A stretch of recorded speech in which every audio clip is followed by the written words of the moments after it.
Tutorial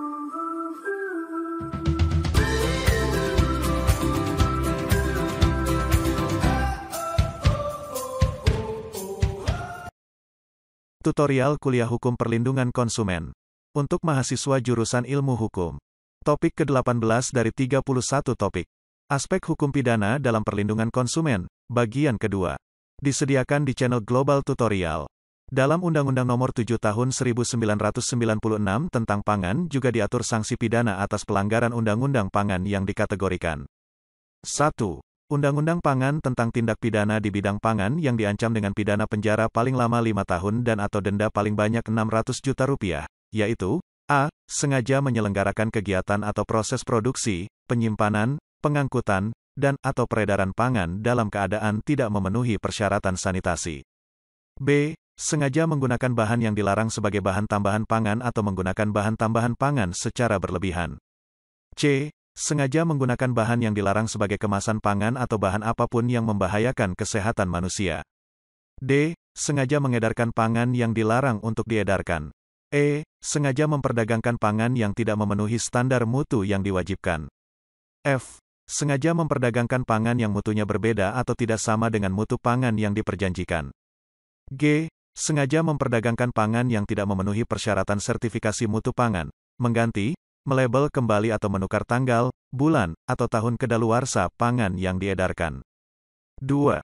Pasal 56 Undang-Undang Pangan tentang tindak pidana di bidang pangan yang diancam pidana penjara paling lama 1 tahun dan atau denda paling banyak 120 juta rupiah karena kelalaiannya, a. menyelenggarakan kegiatan proses produksi, penyimpanan, pengangkutan, dan atau peredaran pangan dalam keadaan tidak memenuhi persyaratan sanitasi. b. Menggunakan bahan yang dilarang sebagai bahan tambahan pangan atau menggunakan bahan tambahan pangan secara melampaui ambang batas maksimal yang ditetapkan. c. Menggunakan bahan yang dilarang digunakan sebagai kemasan pangan dan atau bahan apapun yang membahayakan kesehatan manusia. d. Mengedarkan pangan yang dilarang untuk diedarkan. Menurut Pasal 57 Undang-Undang Pangan itu, ancaman pidana dalam Pasal 55 dan Pasal 56 di atas, dapat ditambah 1/4 jika mengakibatkan kerugian terhadap kesehatan manusia atau ditambah 1/3 jika menimbulkan kematian. 3. Pasal 58 Undang-Undang Pangan tentang tindak pidana di bidang pangan yang diancam dengan pidana penjara paling lama 3 tahun dan atau denda sebanyak-banyaknya Rp360. 000 apabila a. menggunakan suatu bahan sebagai bahan tambahan pangan dan mengedarkan pangan tersebut secara bertentangan dengan ketentuan Pasal 11. b. Mengedarkan pangan yang diproduksi atau menggunakan bahan baku, bahan tambahan pangan, dan atau bahan bantu lain dalam kegiatan atau proses produksi pangan yang dihasilkan dari proses rekayasa genetika tanpa lebih dahulu memeriksakan keamanan pangan. c. Menggunakan iradiasi dalam kegiatan atau proses produksi pangan tanpa izin. d. Menggunakan suatu bahan sebagai kemasan pangan untuk diedarkan secara bertentangan dengan ketentuan Pasal 17. e. Membuka kemasan akhir pangan untuk dikemas kembali dan memperdagangkannya. f. Mengedarkan pangan tertentu yang diperdagangkan tanpa terlebih dahulu diuji secara laboratoris, memproduksi pangan tanpa memenuhi persyaratan tentang gizi pangan yang ditetapkan. g. Memproduksi atau memasukkan ke dalam wilayah Indonesia pangan dikemas untuk diperdagangkan tanpa mencantumkan label. h. Memberikan keterangan atau persyaratan secara tidak benar dan atau menyesatkan mengenai pangan yang diperdagangkan melalui, dalam, dan atau dengan label atau iklan. i. Memberikan pernyataan atau keterangan tidak benar dalam iklan atau label bahwa pangan yang diperdagangkan adalah sesuai menurut persyaratan agama atau kepercayaan tertentu. j. Memasukkan pangan ke dalam wilayah Indonesia dan atau mengedarkan di dalam wilayah Indonesia pangan yang tidak memenuhi ketentuan undang-undang ini dan peraturan pelaksanaannya. k. Menghambat kelancaran proses pemeriksaan sebagaimana dimaksud dalam Pasal 53. 4. Pasal 59 Undang-Undang Pangan tentang tindak pidana di bidang pangan yang diancam dengan pidana penjara paling lama 4 tahun dan atau denda paling banyak Rp480 juta apabila a. tidak menyelenggarakan kegiatan atau proses produksi, penyimpanan, pengangkutan, dan atau peredaran pangan yang memenuhi persyaratan sanitasi, keamanan dan atau keselamatan manusia atau tidak menyelenggarakan pengawasan atas pemenuhan persyaratan sanitasi. b. Tidak memenuhi persyaratan sanitasi. c. Tidak melaksanakan tata cara pengemasan pangan. d. Tidak menyelenggarakan sistem jaminan mutu yang ditetapkan dalam kegiatan atau proses produksi pangan yang diperdagangkan. e. Tidak memuat keterangan yang wajib dicantumkan pada label. Penyidikan tindak pidana di bidang perlindungan konsumen. Pasal 19 ayat 4 Undang-Undang Nomor 8 Tahun 1999 tentang Perlindungan Konsumen mengatakan bahwa pemberian ganti kerugian tidak menghapuskan kemungkinan adanya tuntutan pidana berdasarkan pembuktian lebih lanjut mengenai adanya unsur kesalahan. Pasal ini mengandung makna, pertama, persoalan perdata berbeda dengan persoalan pidana dan kedua, dalam sengketa konsumen ada kemungkinan timbul tindak pidana. Oleh karena itu, Undang-Undang Perlindungan Konsumen ini memberi kemungkinan dilakukannya pemeriksaan lebih lanjut mengenai adanya unsur kesalahan pada sengketa konsumen. Pemeriksaan lebih lanjut ini bermaksud untuk menemukan apakah peristiwa itu dapat dikategorikan sebagai tindak pidana menurut undang-undang pidana yang berlaku. Untuk itu dilakukanlah tindakan penyelidikan. Penyelidikan adalah tindakan penyidik untuk memeriksa perkara sehingga menjadi terang sebuah peristiwa pidana.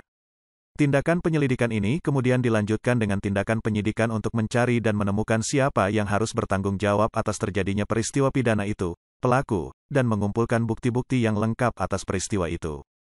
Penyidikan dilakukan oleh pejabat Polisi Negara Republik Indonesia, Polri, dan pejabat pegawai negeri sipil tertentu yang oleh undang-undang diberi kewenangan menyidik. Penyidik PNS itu, antara lain pegawai Balai Pengawasan Obat dan Makanan Departemen Kesehatan, pegawai Direktorat Bea dan Cukai Departemen Keuangan, dan sebagainya. Pasal 59 ayat 2 mengatur tentang wewenang penyidik pejabat pegawai negeri sipil sebagai berikut. A. Melakukan pemeriksaan atas kebenaran laporan atau keterangan berkenaan dengan tindak pidana di bidang perlindungan konsumen. B. Melakukan pemeriksaan terhadap orang atau badan hukum yang diduga melakukan tindak pidana di bidang perlindungan konsumen. C. Meminta keterangan dan bahan bukti dari orang atau badan hukum sehubungan dengan peristiwa tindak pidana di bidang perlindungan konsumen. D. Melakukan pemeriksaan atas pembukuan, catatan dan dokumen lain berkenaan dengan tindak pidana di bidang perlindungan konsumen. E. Melakukan pemeriksaan di tempat tertentu yang diduga terdapat bahan bukti serta melakukan penyitaan terhadap barang hasil pelanggaran yang dapat dijadikan bukti dalam perkara tindak pidana di bidang perlindungan konsumen. F. Meminta bantuan ahli dalam rangka pelaksanaan tugas penyidikan tindak pidana di bidang perlindungan konsumen. Penyidikan dilakukan menurut cara-cara dan ketentuan yang terdapat di dalam KUHP Nomor 8 Tahun 1981. Sanksi pidana atas tindak pidana berkaitan dengan perlindungan konsumen. Sebagaimana disebutkan di dalam Pasal 62 Undang-Undang Perlindungan Konsumen, terhadap pelaku perbuatan yang merugikan konsumen sebagai sebuah tindak pidana diancam dengan pidana penjara atau denda. Penjara dan denda di sini merupakan hukuman pidana pokok. Dalam hal tertentu, dapat pula dijatuhi pidana tambahan dalam bentuk A. Perampasan barang tertentu, B. Pengumuman keputusan hakim, C. Pembayaran ganti rugi, D. Perintah penghentian kegiatan tertentu yang menyebabkan timbulnya kerugian konsumen, E. Kewajiban penarikan barang dari peredaran, atau F. Pencabutan izin usaha. Pertanggungjawaban tindak pidana korporasi. Kejahatan korporasi adalah tindak pidana yang dilakukan oleh korporasi dan oleh karena itu dapat dibebankan pada suatu korporasi karena aktivitas-aktivitas pegawai atau karyawannya, seperti penetapan harga, pembuangan limbah, sering juga disebut sebagai kejahatan kera putih. Bentuk-bentuk kejahatan korporasi dapat diklasifikasikan menjadi 3 macam, yaitu A. Kejahatan korporasi di bidang ekonomi, antara lain berupa perbuatan tidak melaporkan keuntungan perusahaan yang sebenarnya, menghindari atau memperkecil pembayaran pajak dengan cara melaporkan data yang tidak sesuai dengan keadaan yang sebenarnya, persengkongkolan dalam penentuan harga, memberikan sumbangan kampanye politik secara tidak sah. B.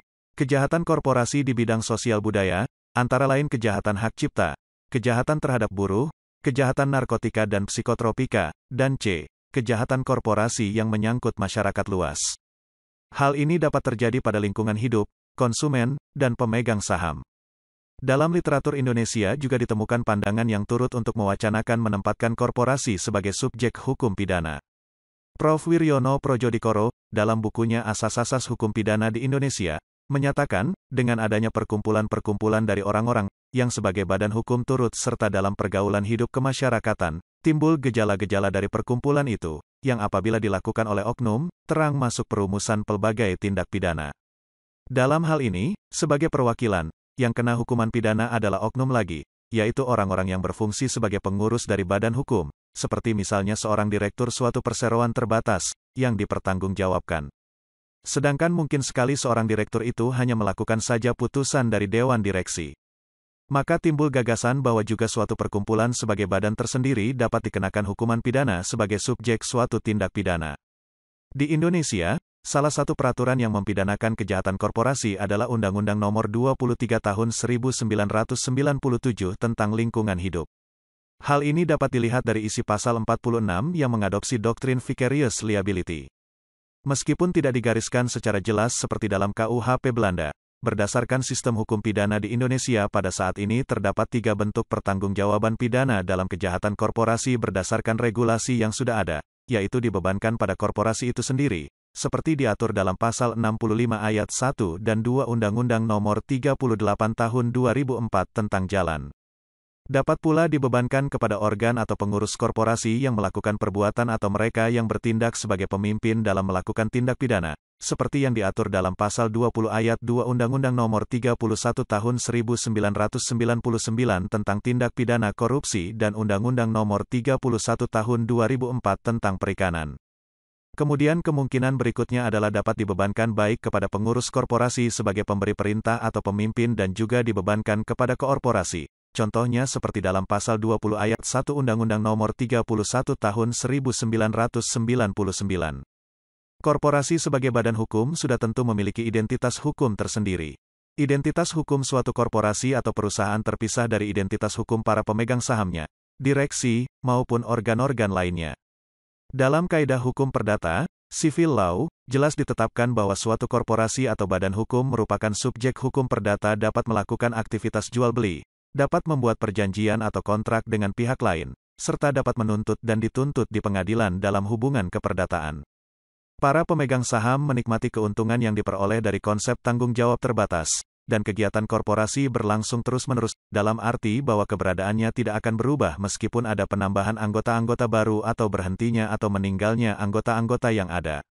Namun sampai saat ini, konsep pertanggungjawaban pidana oleh korporasi sebagai pribadi, corporate criminal liability, merupakan hal yang masih mengundang perdebatan.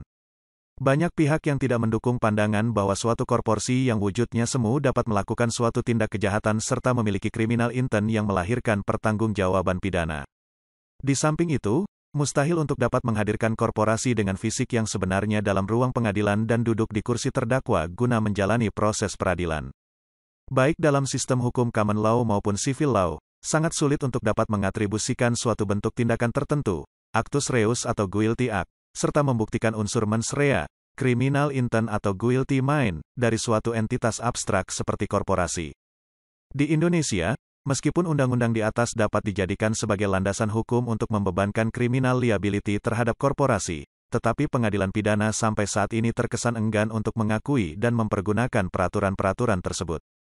Hal ini dapat dilihat dari sedikitnya kasus-kasus kejahatan korporasi di pengadilan dan tentu saja berdampak pada sangat sedikitnya keputusan pengadilan berkaitan dengan kejahatan korporasi. Akibatnya, tidak ada acuan yang dapat dijadikan sebagai preseden bagi lingkungan peradilan di Indonesia. 2 kasus yang muncul di peradilan sampai dengan saat ini hanya berkaitan dengan pelanggaran lingkungan hidup. Di Belanda sebelum pertanggungjawaban pidana korporasi ditetapkan dalam KUHP Belanda, oleh Remmeling, dalam bidang hukum pidana fiskal atau ekonomi, ditemukan kemungkinan menuntut pertanggungjawaban pidana terhadap korporasi. Pandangan ini bahkan sudah dikenal lama sebelum KUHP Belanda dibuat. Hal ini dimungkinkan dengan mempertimbangkan kepentingan praktis. Dari sudut pandang ini, hukum pidana dapat dengan mudah melakukan perujukan pada kewajiban yang dibebankan oleh hukum fiskal pada pemilik, penyewa, atau yang menyewakan dan lain-lain, yang seringkali berbentuk korporasi. Terlepas dari itu, dalam perkembangan selanjutnya hukum pidana umum juga semakin sering dengan masalah tersebut. Semakin banyak perundang-undangan dan peraturan administratif baru yang bermunculan. Dalam aturan-aturan tersebut, pembuat undang-undang merujuk pada pengemban hak-hak warga yang banyak berbentuk korporasi. Bila mana suatu kewajiban tidak dipenuhi maka beranjak dari sistem perundang-undangan yang ada. Korporasi juga dimungkinkan untuk dipandang sebagai pelaku. Di Belanda, kemungkinan ini sudah lama dikenal dalam Waterschapsverordening, peraturan tentang tata guna dan lalu lintas perairan, yang sering mewajibkan pemilik tanah yang terletak di samping kali atau saluran air untuk membersihkan atau menjaga kebersihan, kewajiban yang diancam sanksi pidana apabila dilalaikan. Dalam praktik common law, Pengadilan Inggris pertama kali memberlakukan pertanggungjawaban pidana korporasi hanya bagi kasus-kasus pelanggaran kewajiban hukum oleh korporasi-korporasi kuasa publik yang hanya bersifat pelanggaran ketertiban umum, public nuisance. Sejalan dengan semakin meningkatnya jumlah dan peranan korporasi, pengadilan memperluas pertanggungjawaban pidana korporasi pada bentuk-bentuk pelanggaran atau kejahatan yang tidak terlalu serius yang tidak memerlukan pembuktian mens rea atau criminal intent, offenses that did not require criminal intent, yang didasarkan pada doktrin vicarious liability. Hal ini diikuti oleh pengadilan di Amerika Serikat yang turut memberlakukan ketetapan yang serupa. Pembebanan pertanggungjawaban pidana korporasi terhadap kejahatan yang memerlukan pembuktian mens rea baru dilakukan setelah melalui waktu dan perkembangan yang lambat. Di Amerika Serikat, penerapan corporate criminal liability pertama kali diterapkan dalam kasus New York Central dan Hudson River Railroad Company vs United States, di mana pemerintah Amerika Serikat mendakwa perusahaan New York Central telah melanggar Elkins Act Section. Aspek hukum pidana terhadap konsumen jasa keuangan.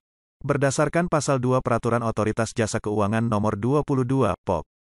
01, 2015 tentang penyidikan tindak pidana di sektor jasa keuangan, tindak pidana di sektor jasa keuangan adalah setiap perbuatan, peristiwa yang diancam pidana yang diatur dalam undang-undang yang mengatur mengenai OJK, perbankan, perbankan syariah, pasar modal, dana pensiun, lembaga keuangan mikro, perasuransian, lembaga pembiayaan ekspor Indonesia, Badan Penyelenggara Jaminan Sosial, Bank Indonesia sepanjang berkaitan dengan campur tangan terhadap pelaksanaan tugas OJK dalam pengaturan dan pengawasan bank, serta undang-undang mengenai lembaga jasa keuangan lainnya, sebagaimana dimaksud dalam Undang-Undang Nomor 21 Tahun 2011 tentang OJK. Dalam menjalankan tugas dan kewenangannya berdasarkan independensi dan bebas dari intervensi pihak manapun.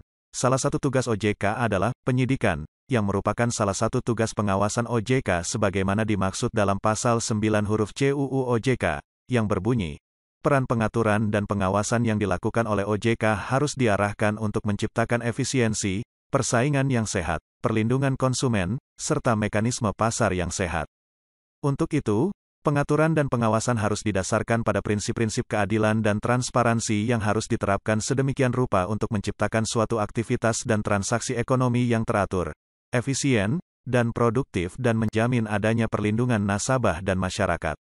Wewenang OJK dalam melakukan penyidikan ini juga dipertegas dalam Pasal 49 ayat 1 UU OJK, yang berbunyi, selain pejabat penyidik Kepolisian Negara Republik Indonesia, pejabat pegawai negeri sipil tertentu yang lingkup tugas dan tanggung jawabnya yang meliputi pengawasan sektor jasa keuangan di lingkungan OJK, diberi wewenang khusus sebagai penyidik.